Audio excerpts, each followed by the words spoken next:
ପୁରୀ ସମ୍ମାନ ହେତୁ ଆପଣ ଜଣେ ଉଚ୍ଚ କୋଟିର ସାରସ୍ୱତ ବାଣୀ ସାଧକ ତଥା ସମାଜ ସଂସ୍କାରକ ଦକ୍ଷ ତଥା ଉନ୍ନତମାନର ଦଳମେଳ ସହିତ ଆପଣ ପାଲା ପରିବେଷଣ କରି ଜନମାନସକୁ ବିମୋହିତ କରିପାରନ୍ତି। ମାଳିକା ତଥା ପରମଶାସ୍ତ୍ର ଭାଗବତ ଦର୍ଶନରେ ଆପଣଙ୍କର ଗଭୀର ପ୍ରବେଶ ରହିଛି। ଉନ୍ନତ କଳ୍ପନା ବିଳାସ, ଆଳଙ୍କରିକ ଦୃଷ୍ଟିଭଙ୍ଗୀ, ସୁଲଳିତ କଣ୍ଠରେ ପଦ ସଂଯୋଜନା ଓ ସମାଲୋଚନାରେ ଶାଳୀନତା ରକ୍ଷା ଆପଣଙ୍କ ପାଲାର ବୈଶିଷ୍ଟ୍ୟ ଅଟେ। ଉତ୍କଳର ଲୋକକଳା ପାଲାକୁ ଉପଜୀବ୍ୟ କରି ସମଗ୍ର ଉତ୍କଳ ଭୂଖଣ୍ଡରେ ଆପଣ ଯେଉଁ କୀର୍ତ୍ତି ଅର୍ଜନ କରିଛନ୍ତି ତାହାର ପଟାନ୍ତର ନାହିଁ। ଏ ମହାନ ସାଧକ, ଆପଣଙ୍କ ଧୈର୍ଯ୍ୟ, ନିଷ୍ଠା ଓ ଦୃଢ଼ ମନୋବଳ ଯୋଗୁଁ ଆପଣ ଯେଉଁ କୃତିତ୍ୱ ଏବଂ କୀର୍ତ୍ତି ହାସଲ କରିଛନ୍ତି ତାକୁ ସମ୍ମାନ ଜଣାଇ ସନ୍ଥ ଶିରୋମଣି ଭକ୍ତଚରଣ ତଥା ଗାୟକ ସମ୍ରାଟ ବିଶ୍ୱନାଥ ପଟ୍ଟଯୋଶୀଙ୍କ ସାଧନା ସ୍ଥଳରୁ ଆପଣଙ୍କୁ ମାନପତ୍ର ଓ ଉପଢୌକନ ଦେଇ ସମ୍ବର୍ଦ୍ଧନା ଜଣାଇବା ସହିତ ଆପଣଙ୍କ ଦୀର୍ଘ ନିରାମୟ ନିରୋଗ ଜୀବନ କାମନା କରିବା ମା ଦୁର୍ଗାଙ୍କ ଚରଣରେ ଶତକୋଟି ନମନ ଜଣାଉଛୁ। ଭବଦୀୟ ସୌଜନ୍ୟମୁକ୍ତ ଦୁର୍ଗା ବଜାର ବଣିକ ସଂଘ ରାଜସୁନାଖଳ।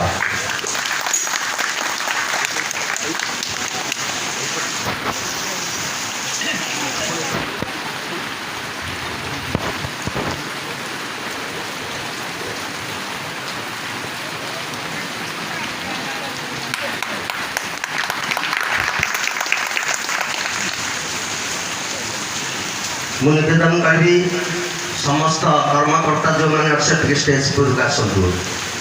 79 ସାକିନ ପୋଷ୍ଟ ଏକଡାଳ ଭାୟା କାନପୁର ଜିଲ୍ଲା ନୟାଗଡ଼ ଜିଲ୍ଲା କଟକ।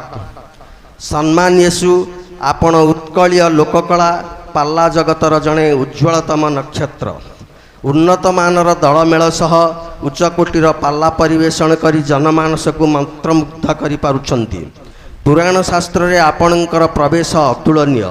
ଛାନ୍ଦ, ଚୌପଦୀ ତଥା ପ୍ରତ୍ୟେକ ରଜନୀରେ ଅନେକ କବିଙ୍କର ରଚନାକୁ ପାଲାରେ ସ୍ଥାନିତ କରି ଶ୍ରୋତୃମଣ୍ଡଳୀଙ୍କୁ ରସସିକ୍ତ କରିବାରେ ଆପଣ ଧୁରୀଣ କଳାକାର। ସ୍ପଷ୍ଟ ଉଚ୍ଚାରଣ ଶୈଳୀ ତଥା ଅବିଶ୍ରାନ୍ତ ଗାୟନ ଓ କଥନ ଆପଣଙ୍କର ଯେତିକି ଆକର୍ଷଣୀୟ ତତୋଧିକ ଆକର୍ଷଣ ଆପଣଙ୍କ ସାହସ ଓ ହାସ୍ୟମଣ୍ଡଳ ଏବଂ ନର୍ତ୍ତନ ଶୈଳୀ। ସେଥିଲାଗି 2016 ମସିହାରେ ଆପଣ ଭୁବନେଶ୍ୱର ସ୍ଥିତ ରବୀନ୍ଦ୍ର ମଣ୍ଡପରେ ପାଲା ପରିବେଷଣ କରି ଗାୟକ ଜ୍ଞାନଜ୍ୟୋତି ଉପାଧି ପ୍ରାପ୍ତ ହୋଇଛନ୍ତି। ଏଥିସହିତ 2025 ମସିହା ସେପ୍ଟେମ୍ବର ମାସ 7 ତାରିଖରୁ 11 ତାରିଖ ମଧ୍ୟରେ 4 ଜଣ ଗାୟକଙ୍କ ମଧ୍ୟରେ ହୋଇଥିବା ପାଲା ଟୁର୍ଣ୍ଣାମେଣ୍ଟରେ ଆପଣ ଚାମ୍ପିଅନସିପ୍ ସାର୍ଟିଫିକେଟ୍ ସହ ସିଲ୍ଡ ପ୍ରାପ୍ତ ହୋଇ ନିଜକୁ ଗୌରବମଣ୍ଡିତ କରିଛନ୍ତି। ହେ ମହାନ ସାଧକ, ଆପଣଙ୍କ ସାଧନା, କୃତି ଏବଂ କୀର୍ତ୍ତିକୁ ସମ୍ମାନ ଜଣାଇ ସନ୍ଥ ଶିରୋମଣି ଭକ୍ତଚରଣ ତଥା ଗାୟକ ସମ୍ରାଟ ବିଶ୍ୱନାଥ ପଟ୍ଟଯୋଶୀଙ୍କ ସାଧନା ସ୍ଥଳରୁ ଆପଣଙ୍କୁ ମାନପତ୍ର ଓ ଉପଢୌକନ ଦେଇ ସମ୍ବର୍ଦ୍ଧନା ଜଣାଇବା ସହିତ ଆପଣଙ୍କ ଦୀର୍ଘ ନିରାମୟ ନିରୋଗ ଜୀବନ କାମନା କରି ମା ଦୁର୍ଗାଙ୍କ ଚରଣରେ ଶତକୋଟି ପ୍ରଣତି ଜଣାଉଛୁ। ଭବଦୀୟ ସୌଜନ୍ୟମୁଗ୍ଧ ଦୁର୍ଗା ବଜାର ବଣିକ ସଂଘ ରାଜସୁନାଖଳା।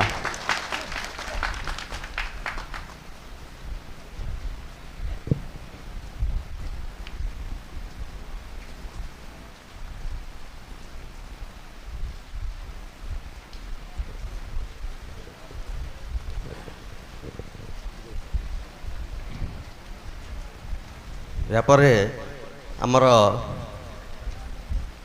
ଗାୟକ ସମ୍ରାଟ ବିଶ୍ୱନାଥ ପଟ୍ଟଯୋଶୀଙ୍କର ସୁପୁତ୍ର ବ୍ରହ୍ମାନନ୍ଦ ପଟ୍ଟଯୋଶୀ ସାର୍, ସେ ନିଜେ 2 ପାଲା ଗାୟକଙ୍କୁ ସମ୍ବର୍ଦ୍ଧନା ଦେବେ ଏବଂ ମାନପତ୍ରଟିଏ ମଧ୍ୟ ଲେଖିଛନ୍ତି।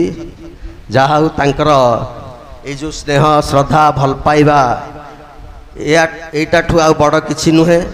ତେଣୁ ମାନପତ୍ରଟିଏ ଲେଖିଛନ୍ତି ଏବଂ ଉପଢୌକନ ଦେଇ ମଧ୍ୟ ସମ୍ମାନିତ କରୁଛନ୍ତି। ସାର୍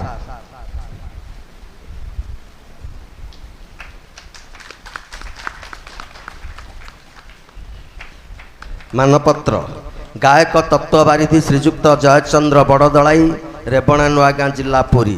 ହେ କଳାର ବିନ୍ଧାଣୀ ପୁରାତନ ଉତ୍କଳ ପ୍ରଦେଶ ତଥା ବର୍ତ୍ତମାନ ଆଧୁନିକ ଓଡ଼ିଶା ପ୍ରଦେଶ ଭାରତବର୍ଷର ପୁରାତନ କଳା ସଂସ୍କୃତି ଏବଂ ସଭ୍ୟତାର ମୂର୍ତ୍ତିମନ୍ତ ପ୍ରତୀକ ଅଟେ। ସାମ୍ପ୍ରତିକ ଓଡ଼ିଶାର ପୁରାତନ କଳାମାନଙ୍କ ମଧ୍ୟରେ ପାଲା ଏକ ଅନ୍ୟତମ କଳା ଅଟେ। ପାଲା ମାଧ୍ୟମରେ ବିଭିନ୍ନ ସାହିତ୍ୟ ସଂସ୍କୃତି ପରମ୍ପରାଗୁଡ଼ିକୁ ପରିବେଷଣ ଦ୍ୱାରା ଲୁକାୟିତ ସମସ୍ତ ତଥ୍ୟ ବଳିଷ୍ଠ ଭାବେ ତତ୍ତ୍ୱଭିତ୍ତିକ ସୂତ୍ରରେ କଳାପ୍ରିୟ ଜନତାଙ୍କ ସମ୍ମୁଖରେ ପହଞ୍ଚାଇ ବୋଧଗମ୍ୟ କରାଇବାରେ ଆପଣ ସିଦ୍ଧହସ୍ତ ଅଟନ୍ତି।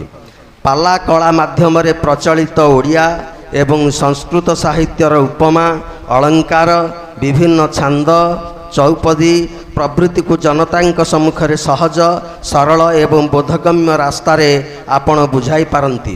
ଅବିଭକ୍ତ ପୁରୀ ଜିଲ୍ଲା ଜ୍ଞାନ ତତ୍ତ୍ୱ ଭାବ ପ୍ରଭୃତିର ଗନ୍ତାଘର ବୋଲି ସର୍ବତ୍ର ଅଦ୍ୟାବଧି ବିଦିତ। ଆପଣ ଏହି ମହତ୍ତ୍ୱକୁ ପ୍ରତିପାଦନ କରିଛନ୍ତି। ଗାୟକ ତତ୍ତ୍ୱବାରିଧି ଉପାଧିକୁ ଆପଣ ଉତ୍ତମ ରୂପେ ରକ୍ଷା କରିପାରିଛନ୍ତି।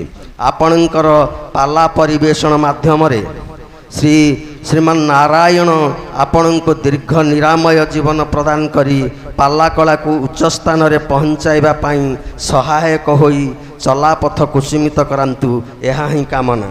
ବ୍ରହ୍ମାନନ୍ଦ ଦାସ ପଟ ଯୋଶୀ। ମାନପତ୍ର ଗାୟକ ଜ୍ଞାନଜ୍ୟୋତି ଶ୍ରୀଯୁକ୍ତ ଶରତ କୁମାର ଦଳେଇ ଏକଡାଳ ନରସିଂହପୁର ଜିଲ୍ଲା କଟକ। ହେ କଳାର ପୂଜାରୀ ଓଡ଼ିଶା ପ୍ରଦେଶରେ ବର୍ତ୍ତମାନ ସୁଦ୍ଧା ଉଜ୍ଜୀବିତ ହୋଇ ରହିଥିବା କଳାମାନଙ୍କ ମଧ୍ୟରୁ ପାଲା ଏକ ବହୁ ପୁରାତନ କଳା ଅଟେ। ପାଲା ମାଧ୍ୟମରେ ଆପଣଙ୍କର ସାହିତ୍ୟ ଭାଷା ଓ ସଂସ୍କୃତିକୁ ବିଭିନ୍ନ ଛନ୍ଦ ଚୌପଦୀ ଉପମା ଅଳଙ୍କାର ଏବଂ ଶ୍ଲୋକ ମାଧ୍ୟମରେ କଳାପ୍ରେମୀ ଉପସ୍ଥିତ ଜନତାମାନଙ୍କୁ ପରିବେଷଣ କରି ପାଲା କଳାର ମହତ୍ତ୍ୱ ସାବ୍ୟସ୍ତ କରି ଶ୍ରୋତାମାନଙ୍କ ଦ୍ୱାରା ଗ୍ରହଣୀୟ ହୋଇପାରିଛନ୍ତି ଏବଂ ଗାୟକ ଜ୍ଞାନଜ୍ୟୋତି ଉପାଧିର ମହତ୍ତ୍ୱ ରଖିବାରେ ସିଦ୍ଧହସ୍ତ ହୋଇଛନ୍ତି। ଏହା ହିଁ ଆପଣଙ୍କର ସ୍ୱତନ୍ତ୍ରତା ପ୍ରତିପାଦିତ କଲେ। ପାଲା କଳାକୁ ବଞ୍ଚାଇ ରଖିବା ପାଇଁ ଶ୍ରୀମାନ ନାରାୟଣ ଆପଣଙ୍କୁ ଉତ୍ତରୋତ୍ତର ଅଧିକ ଜ୍ଞାନ ପ୍ରଦାନ କରି ଆପଣଙ୍କର ଚଲାପଥ କୁସୁମିତ କରିବା ସଙ୍ଗେ ସଙ୍ଗେ ଦୀର୍ଘାୟୁ ପ୍ରଦାନ କରନ୍ତୁ, ଏହା ହିଁ କାମନା। ବ୍ରହ୍ମାନନ୍ଦ ଦାସ ପଟ ଯୋଶୀ।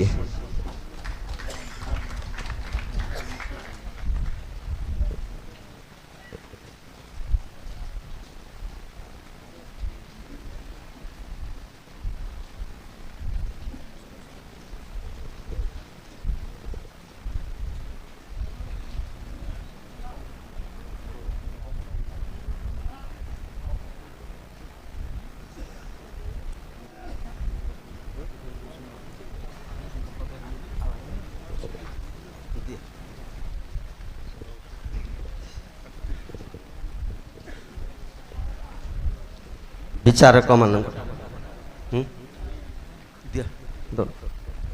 सार को विचारक महाशय मान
एसहित मु एक विशेष घोषणा करुच्ची आमर दुर्गा बजार बणिक संघ आसंता 2026 वर्ष पाई आमर पाला कार्यक्रम को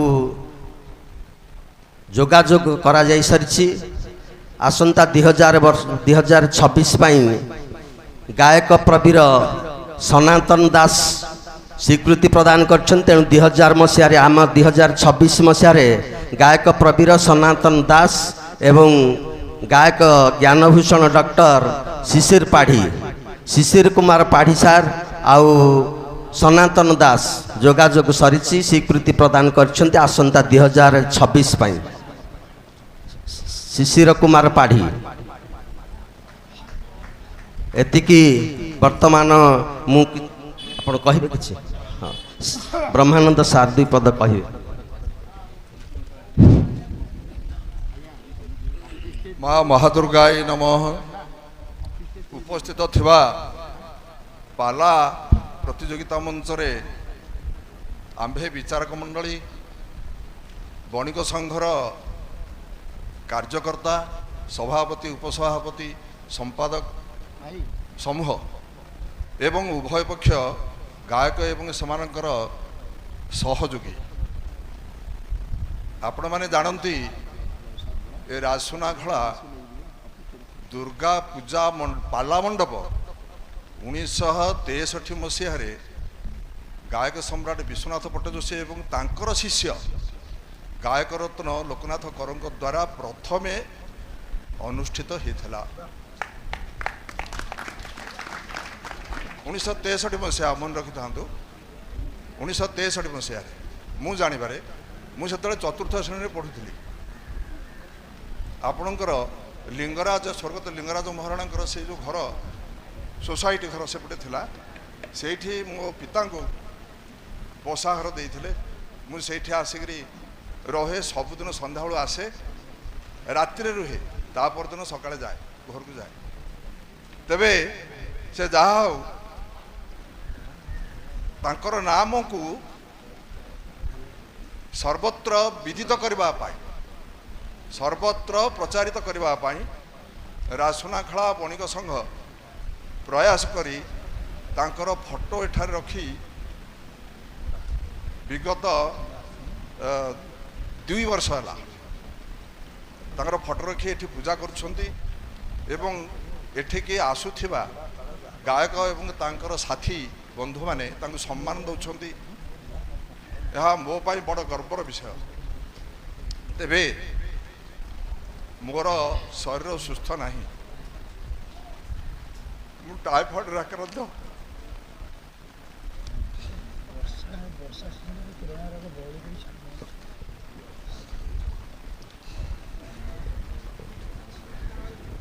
सार पितांकर स्मृति को मन पकाई भाव विह्वल हो पड़ुछंती।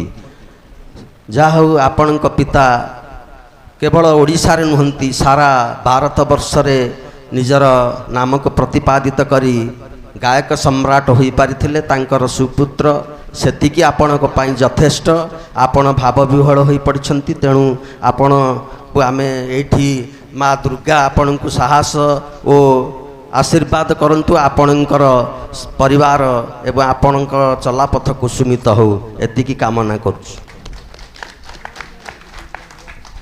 एथि सहित आमर आज संवर्धना सभा को सांग करुछि। आपण माने द्वितीय पर्याय पाला परिवेषण करा जीवो। तेणु आपण माने धैर्यर सहित टिके निवेदन करी आ पाला को उपभोग करेंगे।